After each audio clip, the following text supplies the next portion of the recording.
Hello everyone! I'm Mana. I specialize in cooking for gut health with Sakekasu. Today, we will make vegan cream cheese.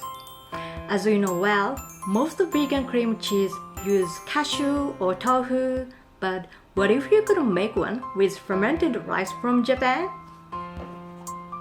This is Sakekasu. It's about to change the way you think about plant-based cheese.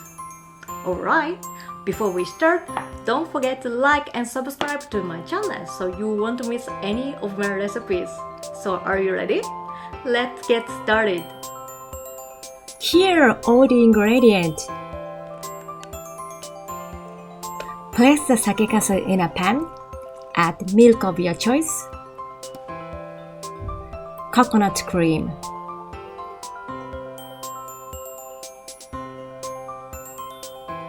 and lemon juice, then pinch of salt.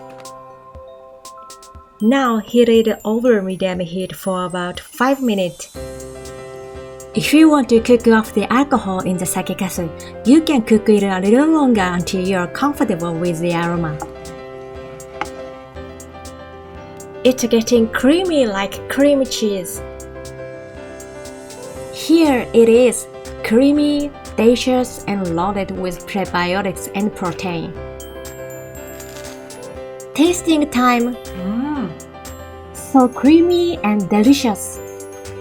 Would you try Sakekasu vegan cream cheese? Let me know in the comment if you do try this and feel free to ask me any questions. So see you next time!